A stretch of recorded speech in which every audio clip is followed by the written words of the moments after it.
สบายดีรอบเที่ยงจ้าพี่น้องสบายดีเพื่อนทุกคนเด้อแต่พี่น้องจ้า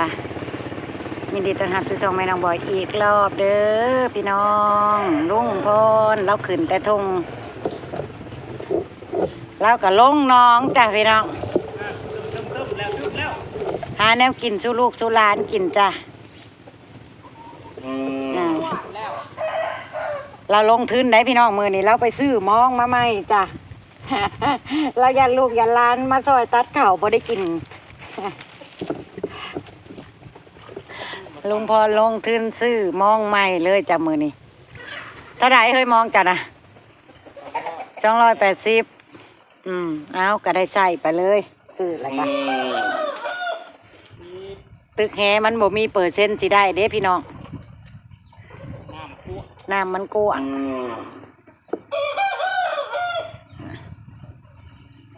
มาลุ้นลุงพรหาแนวกินสู่หลานสู่ลูกสู่หลานกินจนประบวกกับขลุกคุกขุนปีนหน้าปีนล้างอยู่ในห้านพี่น้องน้องบอยมาพักเที่ยงมือนี่ให้น้องบอยอยู่ถากันเลยย่างมาส่งมึงลุงพรอยู่น้องพี่น้องบอยหัวหน้าเพิ่นพักมัดเขารอบเที่ยงก็เลยมาพักอยู่เฮือนน้องบอยรอบบ่ายไปไหมพอดีแหละกินข้าวเที่ยงน้ำกันน้องบอยก็ได้เตรียมรุ่นห้ำเมื่อเอาทั้งเลยห้ำทั้งซีมาใส่อันฝาเนี่ยฮะเอาน้ำเขานะอันนี้ได้ในทั้งนี่ก็ได้ไปจังทั้งนอนขลุทั้งน้ำดื่มนะก็ได้เลยแหละมันพอมันพอใส่แล้วเตรียมไว้เห็นแล้วเสื้อป่าใหญ่มันล้มทั้งได้จ้ะเสื้อป่าใหญ่มันล้มทั้งปลาบัวกับเวอร์ป้ายบ่โอ้มองยาวอีลีเนาะมองเนาะมองปลาซิวก็ซื้อมาไว้ในเด้อเท้าปลาเทือนหาเด้อโอ้ถึกเลขก่อนลงพรว่ะจะไม่ได้กินปลาซิวล่ะ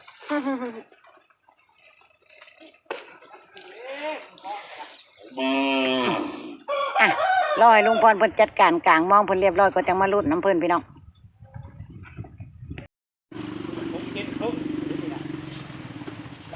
มาลุ้นลุงพรพี่น้อง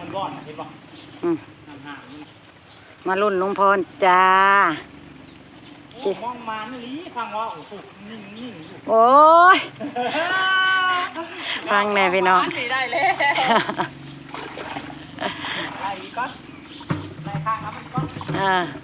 ตัวแรกแหกมานจ้าร้อยเพิ่นกู้มองก่อนเนาะพี่น้องเนาะจังมาเบิ่งทีเดียวเลยเพิ่นว่ามองเพิ่นมานนะมองมานดีพอซื้อไล่ไปก่อนกับมองมานขึ้นลาวาอยู่พี่น้องไต่ของลาวอยู่กะสิพอได้สู้ลูกสู้หลานกินปิ้งกินกระต่ำมะฮุ่งอยู่ดอกเนาะพี่น้อง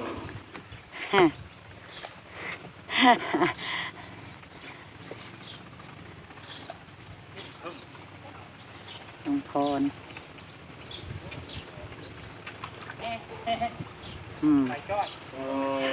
ปล่อยไปน้ำ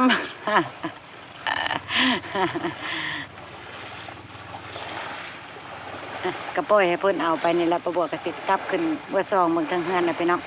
ไปเตรียมเครื่องตำเครื่องยังให้ลุงพรเราเอาไปจังไปถ่าเบิ้งน้ำเราอยู่เฮือนจ้ะเราจะเอาเมื่อพุ่นละได้มานจำได้กัดจังเบิ้งน้ำกันเนาะพี่น้องทั้งนั้นเอาปลาทั้งนี้ซับมะฮุ่งพี่น้องเมนูบ้านๆเฮากับบ่มีหยังดอกเนาะตำมะฮุ่งนี่ละคือแซ่บสุดแล้วจ้ะตอนเที่ยงแล้วพี่น้องโอ้เจ็บแล้วแกมากระทิมพี่น้องยังว่าได้อยู่บ่ลุงพ่อเราขี่โมกขี่คุยพี่น้องเอ้ยเราสิได้พ่อปิ้งบ่ละบัดนี้แม่กับย่าได้ตำหุ้งไหมล่ะเด็กๆขันติเขาสิกินน้ำเฮาบ่แม่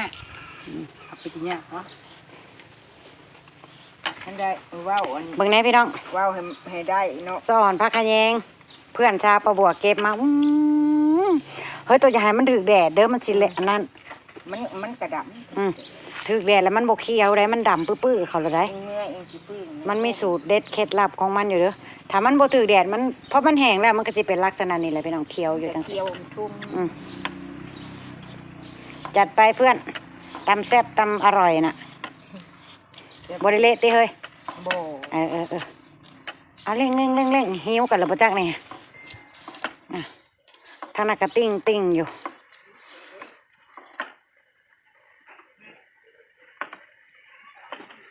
โอ้ยมื้อนี้เลิกงามยามดีอีหลีพี่น้องเอ้ยป้าบัวนั่นน่ะ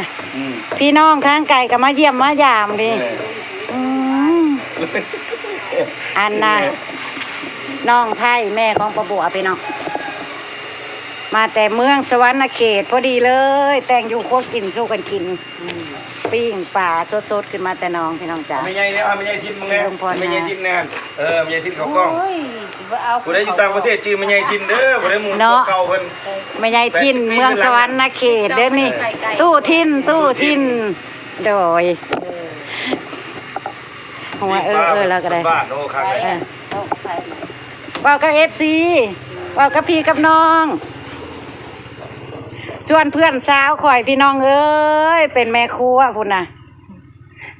ตัวเสียอะไรกินเฮ้ย จักงานเกียบเพิ่นว่าเพิ่นสิ ไอ้ โต เจ้ามันก็เฮ็ดแน่ อ่า คนติดตามหลายแล้วกันเนาะ ได้ป่าพี่น้องลุงพรเอาป่าขึ้นมาสู้กันกินก็พอดีกับพี่น้องประบัวมาแต่สวรรณเขตพี่น้องมาเยี่ยมมายาม พี่น้องเมียน้องชายของแม่ประบัวนี่แหละจ้ะแต่ว่าน้องชายแม่ประบัวเพิ่นก็เสียไปแล้วเหลือแต่เมียเพิ่นนี่แหละพี่น้องกับลูกไผ่เพิ่นมาเยี่ยมมายามปิ้งป่า กินอาหารแบบบ้านๆจริงป่ะครับมันจะเนาะ มาแต่เมืองแต่หน้าก็กินตำมะฮุ่งปิ้งปลานี่แหละจังมือนอนนะสาวเลยจากมาเบิ่งตอนกินข้าวจ้าพี่น้องกะลุกคุกขุ่นใช้ละวนอยู่ประบวกกระไดป้าพี่น้องเมนูลุงพรมื้อนี้ เองสิเอาไปใส่ให้ จำปลาขั้นมดแดงป้าพี่น้องเคยกินบ่นี่ ถ้าเอาก็เด้อ ขั้นน้ำมดแดงพี่น้องวงนี่สิเฮ็ดกินจ้ำกินก้อยวงนี่ วงนี้ต่างหากอันนี้วงเกี่ยวข่าวจ้ะ อันนี้วงในเมืองให้เพิ่นกินก่อนเพิ่นสิเดินทางไกลพี่น้อง โดย มาเด้อกินข้าว กินปิ้งปลาตำมะฮุ่งประบวดจัดไป กินแล้วนี่แหละ มาบ้านนอกต้องได้กินแบบนี้ พี่น้องไผมาเยี่ยมประบวดกับสิพ่อกินแบบนี้เด้อพี่น้องเด้อไผกินเป็นละมาเด้อ ตอนรับด้วยตำมะฮุ่งปิ้งปลาได้พี่น้อง มาบ้านนอกบ้านนานั่น เสียงดังเท่าไรบ้านข่อยนี่ได้แล้วลุงพรพักนะได้แล้ว ได้แล้วนี่แต่มาเฮ็ดแจ้วโลดโอ้ยหิวกันเลยพี่น้องเอ้ย2 วงเลยจ้ามือนี่ เอามาแล้วต้มมันหาต้มที่ซื้อ เรียบร้อยมา ได้เงิน ป้าบัวก็สิกินข้าวแล้วจ้าบ้านนี่ จังมานั่งนี่ 2 วงมา ตักต้มตัวเด้อบัดนี้ เบ็ดป้าลุงกินข้าวน้ำเด้อลูก แจเอาไป มาถึงบ้าน เอาปิกปังล้างเด็ก มาแล้วครับ ล้างน้ำ ถูกป่ะ ทุกแล้วอย่างแก้วนะเอาของเขามีหลายๆราคา แบ่งมาแล้วอีก ให้เขาเบิ่งก่อน แค่นั้นเลยเฮ็ด กินเท่าน่ะย่างปลาไป เอาลูกเขา ใส่จานใหญ่เนาะเอาอ่ะก็จะตำ โตนะได้กินได้กินเอากินเอาน้องอ้อมมาแล้ว ก็ตำหนูยา มันเป็นยังสิบ่ได้บ่โอ้ย กินเอาน้องอ้อม ใส่นั่นๆ อ่ะ ใช่เพิ่น เฮ็ด ใช่แล้วไปกิน ยัง เอา คน แล้ว ใหม่เอาเงาไม่ใหม่ ไอ้เจี๊ยบโตบ่ท่านั่งไปเอาเสียมเนี่ยนะไล่ต่อนี่แหละ มาปิดปุ๊บบ่พอแล้วเพชรแล้วมันบอกเป็นเด็ก บ่วงมาเลยเฮ้ยบ่วงมาไม่กลับมามึงบ่วง นอกตัวนะ หวังนะ ตัวบ่มีนอกตัวแค่เขาให้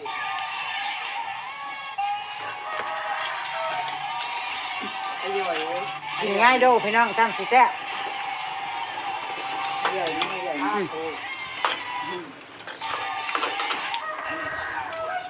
มาพี่น้องเอ้ยวันนี้มากินข้าวน้ำกันเด้อ มันใส่หมดแดง แซ่บบ่มันหอมเนาะ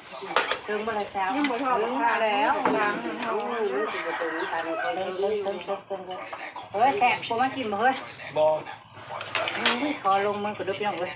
เป็นอะไร มองไม่มานอยู่ได้พี่น้องเอ้ย มองไม่ละมานได้แล้วอ่ะ สองวง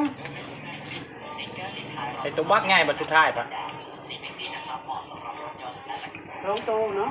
ใหญ่ปะปะว้าวยังตุ้มน้ำ ท่านทุกใหญ่บ่ไม่บ่พอมันเด้ทุกมื้อนี่ขายบ่ น้ำกินเมื่อเนาะหมดแล้ว บ่ล่ะ หมดแล้ว เจ้ากองก็ยังลุยอยู่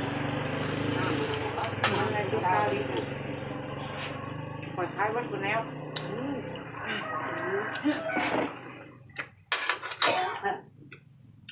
ท่านดูบ่ได้เลยสาวเอาบ่มีอะไรยัง พี่น้องพากันกินข้าวหมดหรือบ่เนาะลุงก้อนทักก็กินได้นี่ ฝากน้ำพี่น้ำน้องเลยเด้อว่าจะหิว จำปลามันนี่พี่น้องเลย น้องบิ๊กกับคำใหญ่แล้วมื้อนี่ ง่ายดู ห่วยเราเฮ็ดแม่นอยู่ แม่งกับปกติ แม่นคือบ่ติงปลากระแยงนะ จับตีแค่ข้างหน้าตัดบ่ได้ ก็ตะเยง เอาลืม ถ่ายได้ก็ตะเยงเขาก็มีเนี่ยได้ใส่ อึดหยัง มัน คือ เละไปเอาคนนี้ติใช่บ่ได้ตกบ่เร็วได้ก้อนมันบ่ตุ้ม ตุ่มเลยนะ ไปให้แบบกุยกับไปย่า ได้อยู่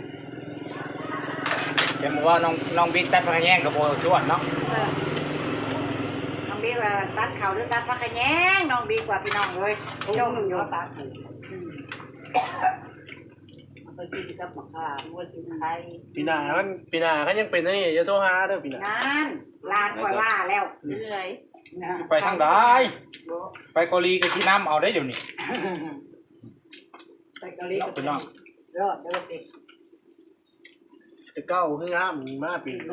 นี่มันจะจ่ายอีเพิ่นคนจะกินตั้งคือ เข้าบ่ได้ฟังเพลงมันก็แนวนั้นแหละมันบ่งาม อาหารบ้านนอกแหละยากเนาะ ปีน้ำเน่าเนื้อวานนะ ได้ น้ำวานน้ำ เดี๋ยวนะ ครับบูรพา ดีใจมาเด้อมาว่าน้องโด ปีหน้ามันลุยไล่ฟ้องปีหน้า ก็ให้บูรพา ครับ ตั้งกันเบิด บ้านมันก็บ่ได้รุมนะ ตัวมาเก็บมาหน่อย ตัวไม่ไหวยังมองงามเลย ย่าอะไรไม่เท่านะ ได้แล้วเขาพูดอยู่ว่าจะ เป็นอะไรแซ่บอยู่บ่ล่ะเป็นคืดยากละใครแน่เราได้เนาะมันจังว่าวเลย กินลงไปเลยวุ่นๆเลยวะ ไม่ยั้งบนบูเล่นจวดบ่ เจอเจียว แก่เป็นแล้วแก่ยังบอกกิน มันเผ็ดแห้งอยู่แล้วเจ้ากินเบ็ดดิ แล้วแก่เขาไม่ทำหรอก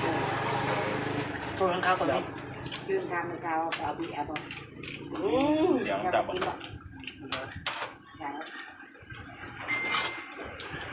เด็กไปได้เลยนะคะ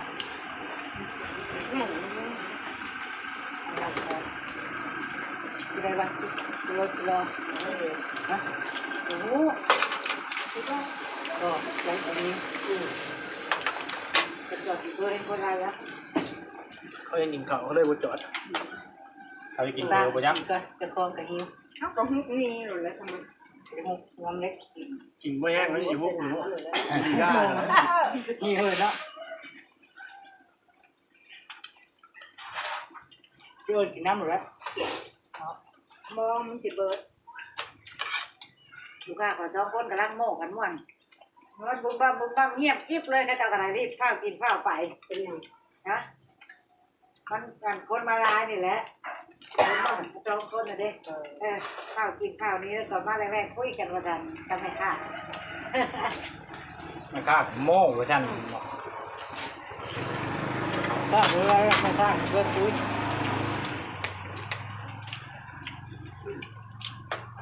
ปลามันสุดมันเลย เขาเดี๋ยวแม่พกข้อนั่นมาเผานะน้ำเที่ยง ปลามันตัวเดียวขึ้นมาไม่ มันบอกอยู่ เดือนหาเด้อพี่มากินนะ มันลดแนวน้ำแห้งแน่ ปลายำนี้มันแซ่บเลยนะมันหายงานค่ะ น้ำแดง เดือนห้ามันตัวใหญ่ เปลี่ยนปึ๊บเลย ช่วงกำลังมันเด้ น้ำมันลายพอกินน้ำหน่อยแล้วจะกุยแล้ว ปีใหม่ลาวตามมาเด้อมาให้เจ้าจงบ่แม่นให้เจ้าไปจงเฮาบ่มีรถไปสิโทรมาก่อนดอก ก็สิได้สิลูกก่อนเลยไอ้ร้านเคยนี่ลงมาลงแม่นปลาไม่เมียนหา บ่แล้วไปเท่ามาเพิ่นยังลงมันก็ตายไปแล้ว มันจะชด มันจะสด เข้าไว้ในร้านเลย มันจะตายก่อน มันก็ตายก่อนเลยมาแล้วไปนั่งผู้รถแค้นน้องผู้รถ น้องแก้มน้องโลดน้อง ตอนนั้นแห้งแซ่บ เพราะว่าเป็ดน่ะกินพร้อมเด้อ โอ้ย นะมาอีโรดละเท้า มาเหรอ แล้วเป็นทั้งไก่ตีเสียวเนี่ยปริเนียมเลยไก่เตยนะปริเนียมเลยบ่แซ่บ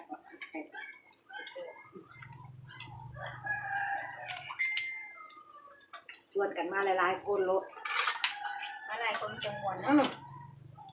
มาตั้ง ได้ แคม สองคันโลด มาตั้งแคมปิกนิกกินแคมน้องคมไม่เป็นไงนึงอุ้ยครับแม่งพวก ชวนเพิ่นผู้เมากับแพ้มาหน่อยเด้อ เราจ้า ตะกี้นั่นมาแล้วมันไม่ได้ชวนกูมือบัดมือนั่นมากินแล้วกูชวนมันมือบาดนี่มือเพิ่นเขามาตีนะเพิ่นมาตีน้ำเขานี่ ก็อยากมือ อมแล้ว มันม่วนเลยจะม่วนกอดก็กันกับพ่อบ่อยบ่อยเป็นนี่นะก็คือมาม่วนแท้มื้อนี้พ่อน่ะ จะขมอมเพิ่นบ่ คนบ่เคยพรกับพรเนาะพี่น้องงานออกกาแฟออกฤทธิ์แล้ว แต่ก่อนยังคาบาทคาลูนว่าก็ลุงยากนำควมไปเอาอันแนวมาย่างให้โยดบ่เมื่อฮอดว่าตัวเองควรหัวซับเอาละครับพี่น้องเอ้ยมาเนี่ยเก็บภาพในเสาร์ตัวนึงเลยค่ะได้แล้วขอบคุณนะคะที่ขับเบอร์มือต้มราคาขอบคุณที่ไปข้ามโฆษณานะครับไปแล้วครับสวัสดีครับขอบคุณนะครับขอบคุณนะครับ มาวันนี้ก็เฮาเก็บภาพบรรยากาศด้วยกันเนาะน้องดิ สิไปแล้ว ตอนง่ายดูพี่น้อง มาแล้ว ฝากกดไลค์ฝากติดตามช่องแม่น้องบอยเด้อเบิ่งโฆษณาให้เพิ่นแหน่ขอเพิ่นมีกำลังใจไปแล้วพี่น้องสบายดี ไปดิ